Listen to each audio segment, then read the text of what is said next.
Consider example 4। ये क्या है? Construct the MDFA that accepts all possible strings of zeros and ones where no string contains triple one as substring। Okay तो यहां पर suppose करो कि मुझे इसका DFA बनाना नहीं आता। ओके हम ये जानते हैं कि NFA बनाना रिलेटिवली ईजियर है। ओके तो हम एक काम करें, इसका NFA बना लें, उसको DFA में कन्वर्ट कर दें और उसके बाद उस DFA को मिनिमाइज कर लें। ओके उस DFA को MDFA में कन्वर्ट कर दें और उसके बाद अपने क्वेश्चन का आंसर दे दें।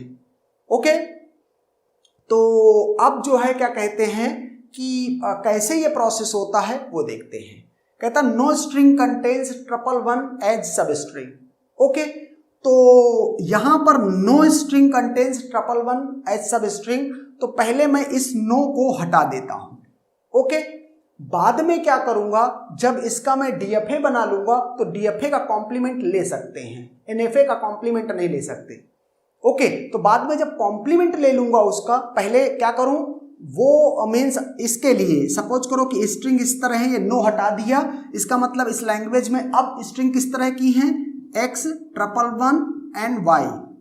ओके इस जहां पर X और Y क्या है, all possible strings of zeros and ones. तो नो हटाने के बाद स्ट्रिंग इस तरह की हो गई। ओके लैंग्वेज में। तो इसके लिए हम क्या करें, पहले NFA बना लें और फिर DFA कन्वर्ट कर दें, फिर उसका कॉम्प्लीमेंट ले लें। जैसे ही कॉम्प्लीमेंट ले लेंगे ये चीज हट जाएगी। ओके तो अभी पहले इसके लिए देखते हैं। ये इसका मतलब ये हुआ कि इसकी स्मॉलेस्ट स्ट्रिंग क्या होगी, ट्रिपल वन, क्योंकि X और Y क्या है, all possible strings of zeros and ones including epsilon. Okay तो Q0 इसके लिए मैं क्या करने जा रहा हूं, NFA बनाने जा रहा हूं। ये 1 को एक्सेप्ट कराया, मीन्स 1 आया, उसके बाद Q1, ये अगेन 1 आया, Q2 और इसके बाद एक 1 और आया और ये Q3, और इसको एक्सेप्ट भी होना चाहिए। क्यों, क्योंकि triple one as substring अब एक्सेप्ट होगा। अब क्या करूं इसमें, X और Y क्या है, 0 और 1 की कोई भी स्ट्रिंग, तो बिगिनिंग में क्या कर दूं, 0 और 1 का लूप लगा दूं और Q3 में भी 0 1 का लूप लगा दूं। तो ये क्या करेगा, ये वो लैंग्वेज जिसमें triple one as substring है उसके लिए ये NFA बन गया है। ओके अब इस NFA को ये मेरा क्या है, NFA है for this type of strings. Okay अब इसको कन्वर्ट करने जा रहा हूं DFA में। तो DFA में जब कन्वर्ट करूंगा तो देखो DFA क्या हो जाएगा।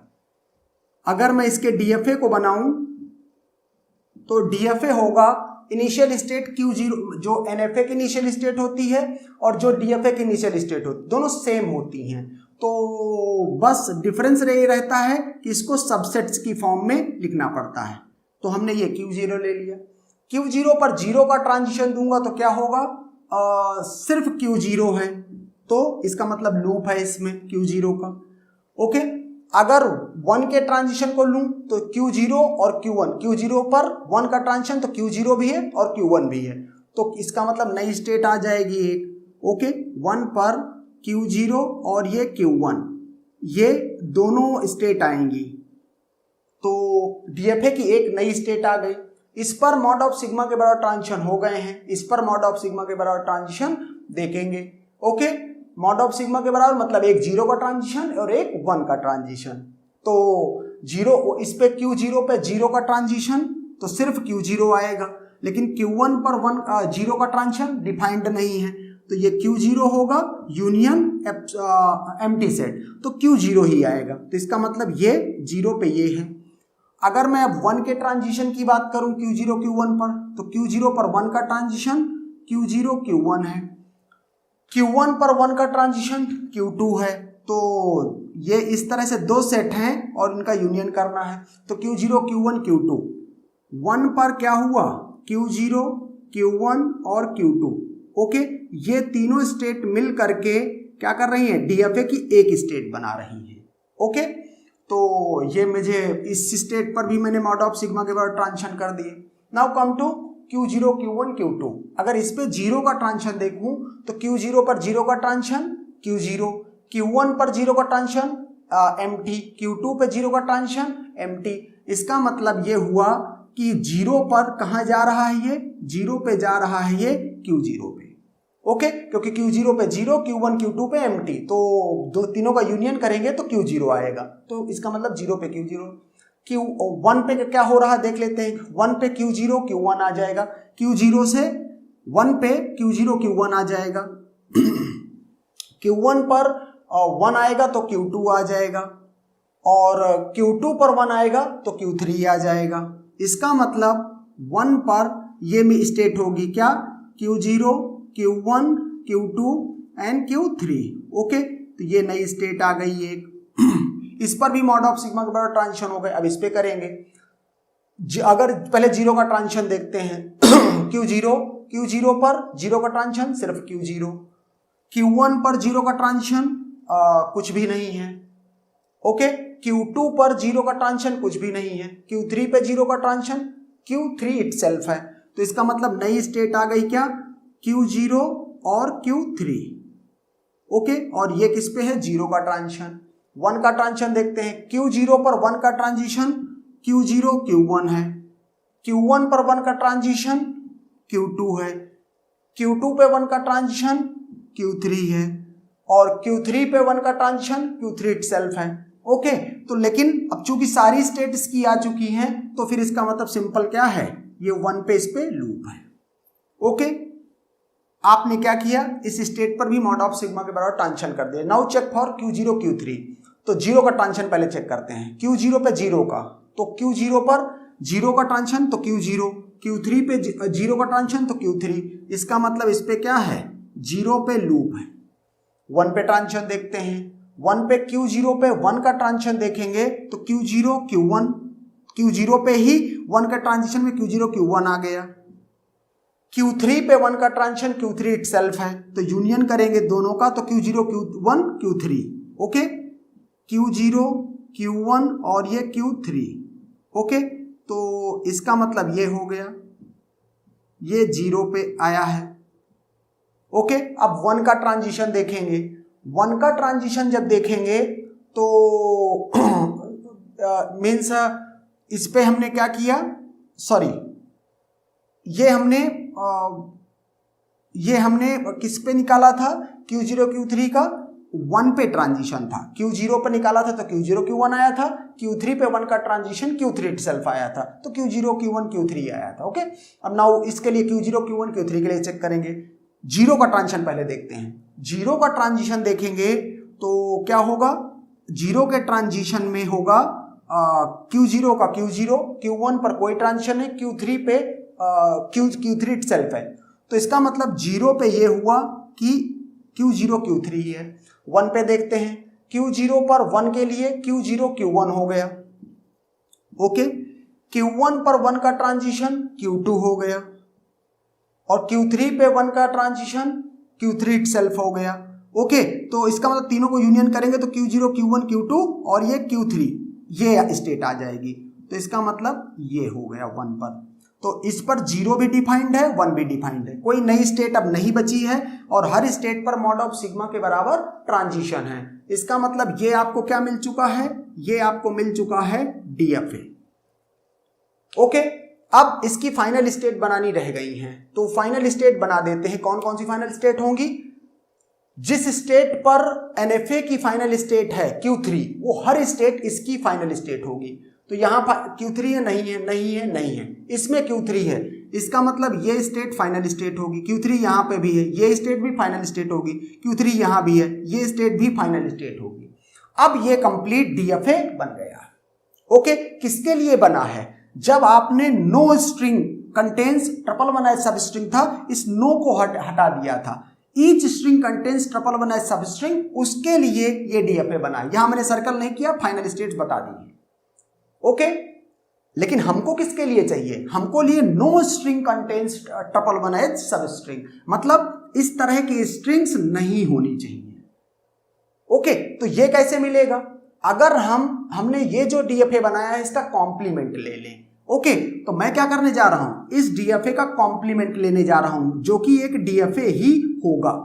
ओके, तो अगर ऐसा करता हूं तो मुझे क्या करना पड़ेगा, जो फाइनल स्टेट अभी हैं वो नॉन फाइनल हो जाएंगी और जो नॉन फाइनल स्टेट्स हैं उनको फाइनल स्टेट करना पड़ेगा। तो इसका मतलब फाइनल स्टेट क्या हो गई, ये हो गई, फाइनल स्टेट ये हो गई और फाइनल स्टेट ये हो गई।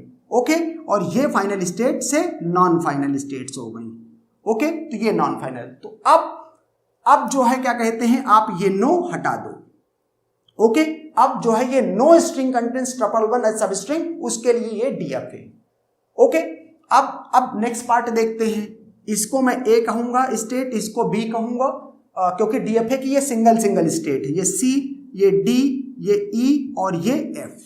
ओके, नेक्स्ट क्वेश्चन है कंस्ट्रक्ट द एमडीएफए। तो अभी तो ये डीएफए बना है हमारे प्रॉब्लम के अकॉर्डिंग। ओके, अब हमको इसको चेक करना है कि क्या ये ऑप्टिमल डीएफए है, क्या ये मिनिमाइज्ड डीएफए है। इसमें अनरीचेबल स्टेट्स तो है नहीं। ओके, मिनिमाइज्ड डीएफए में अनरीचेबल स्टेट्स और इक्वल स्टेट्स नहीं होती हैं, तो इसमें अनरीचेबल स्टेट नहीं है। हमको चेक करना है क्या इक्वल स्टेट्स हैं। उसके लिए आपको क्या करना पड़ेगा, क्योंकि जितनी भी स्टेट्स हैं वो लिखनी पड़ेंगी, ए बी सी डी ई और एफ, ये स्टेट्स आपने लिख दी। ओके, अब क्या करेंगे, स्टेट इक्विवेलेंस मेथड से ग्रुपिंग करेंगे। तो A B C final states हैं, इनको एक ग्रुप में डाल देंगे। ओके, ये हमने इनको एक ग्रुप में डाल दिया। दूसरा ग्रुप किसका बनाया, डी ई एफ का। डी ई एफ का ये हमने दूसरा ग्रुप बना दिया जो नॉन फाइनल स्टेट्स हैं। ए बी सी क्या है, zero equivalent states, D E F क्या है, जीरो इक्विवेलेंट स्टेट्स। अब क्या करेंगे, पाई वन चेक करेंगे। पाई वन का मतलब ये है, इसको हमने बोल दिया ग्रुप G1, इसको बोल दिया ग्रुप G2। ओके, अब आप क्या करोगे, अब आप चेक करोगे ए बी सी के लिए। तो ए बी और ये सी, ओके, ये 0 पे और ये 1 पे। चलो ए पर 0, ए पर 0 ए ही है, किस ग्रुप में है, G1 में। ए पर 1, ए पर 1 किस में है, बी में। बी किस ग्रुप में है, G1 में ही है। बी पर 0, बी पर 0 कहाँ है, ए में। ए किस में है, G1 में ही है। ए पर 1, ए पर 1 चेक करेंगे ए पर 1 बी, बी किस में है, G1 में ही है। सी पर 0, सी पर 0 क्या है, ए में, किस में है, G1 में है। और सी पर 1, सी पर 1 क्या है, ये डी में है, मतलब डी किस में है, G2 ग्रुप में है।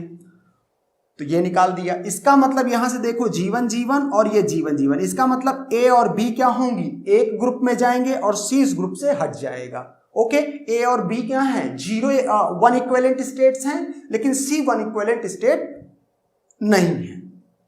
ओके, तो अब ए बी सी के लिए चेक किया, now check for D E F. तो डी ई एफ के लिए करेंगे तो डी ई और एफ। ओके, 0 और 1। चलो डी के लिए चेक करते हैं। डी में 0 कहाँ जा रहा है, ई में। ई में जा रहा है, ई किस ग्रुप में है, G2 में। डी पर 1, डी पर 1 डी में ही है, डी किस ग्रुप में है, G2 में। ई पर 0, ई पर 0 तो ई में ही है, तो ई G2 ग्रुप में है। ई पर 1 एफ, एफ किस ग्रुप में है, G2 में। एफ पर 0, एफ पर 0 ई, तो ई किस में है, G2 ग्रुप में। एफ पर 1 डी, डी किस ग्रुप में है, G2 में। यहां पर G2 G2 G2 G2 G2 G2, इसका मतलब ये हुआ, ये तीनों टपल सेम है।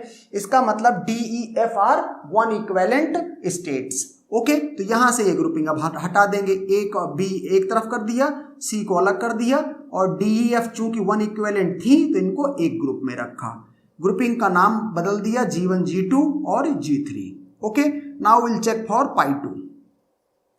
ओके, पाई 2 के लिए क्या करेंगे, सिर्फ 2 ग्रुप के लिए चेक करना, G1 के लिए और G3 के लिए। G2 के लिए नहीं चेक करेंगे क्योंकि उसमें सिंगल स्टेट्स ही है, सिंगल स्टेट ही है। Okay, now check for A B. तो यहां से ए और ये बी, ओके, यहां से 0 और ये 1। चलो ए पर 0 का, ए पर 0 का ट्रांजिशन, ए इटसेल्फ किस में है, G1 ग्रुप में है। ए पर 1 किस में है, बी, बी किस ग्रुप में है, G1 में है। बी पर 0, बी पर 0 क्या, ए किस ग्रुप में है, G1 में। बी पर 1 किस ग्रुप में है, सी, सी किस ग्रुप में है, G2। तो G1 G1 G1 G2 दोनों ग्रुप अलग अलग हैं, इसका मतलब A और B इक्विवेलेंट स्टेट्स नहीं है। ओके, तो अलग कर देंगे हम इनको पाई 2 में, मतलब पाई 2 में A and B both are not two equivalent states. तो अब DEF के लिए चेक करेंगे फिर से, तो ये D, ये E और ये F। ओके, यहां से 0 और यहां से ये 1। ओके, अब देखते हैं इसके लिए क्या होगा। D में 0 तो E में है, E किस ग्रुप में है, G3 में, तो यहां ये G3, आप सभी को चेक कर लो, ये सभी G3 में रहेंगे। ओके, सभी G3 में रहेंगे। इसका मतलब चूंकि G3 G3 G3 G3 G3 G3, इसका मतलब DEF आर 2 इक्विवेलेंट स्टेट्स। तो यहां से हम कहेंगे A और then B then C and then DEF। Okay, इसके बाद आप पाई 3 निकालोगे, पाई 3 आपको एग्जैक्टली सेम मिलेगा एज ऑफ पाई 2। ओके, तो इससे क्या बोलोगे, since pi 2 equal to pi 3, तो कहोगे स्टॉप। अब एक ग्रुप में जितनी स्टेट्स हैं वो सब इक्विवेलेंट हैं, तो ABC तो अकेली अकेली हैं, लेकिन DEF तीनों एक साथ हैं। इसका मतलब क्या हुआ, D equal to E equal to F। Okay, अब चूंकि 3 स्टेट्स, ये वाली तीनों इक्वल स्टेट हैं, तो इसमें से एक को रखेंगे और बाकी को डिलीट करेंगे। तो मैं E और F को डिलीट करूंगा। डिलीट करने का तरीका क्या होता है कि जो E और F के ट्रांजिशंस हैं वो सब किसको दे दिए जाएं, D को। कैसे किया जाएगा ये काम, चूंकि D को जिंदा रख रहा हूं इसलिए मैं इस E को क्या बोलूंगा कि ये D है, इस F को क्या बोलूंगा कि ये D है। ओके, अब देखना जरा सा,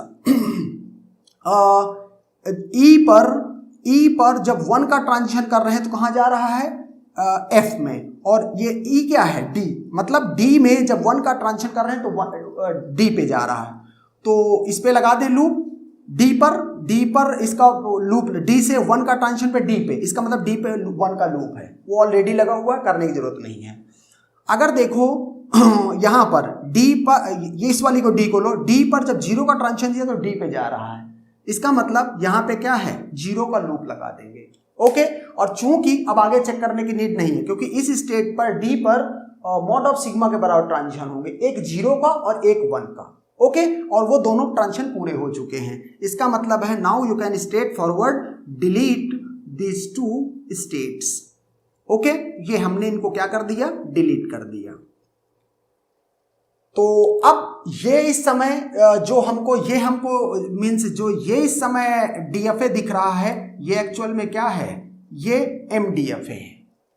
ओके, ये MDFA है। और अगर हमसे कॉम्पिटिटिव एग्जाम्स में एक्चुअली पूछा जाता है इस तरह का सवाल कि find the minimum number of states in MDFA of this question, तो आप इस तरह करके आप सीधे क्या कर सकते हो, आंसर बता सकते हो कि मिनिमम नंबर ऑफ स्टेट्स जो लग रही हैं वो कितनी है, 4।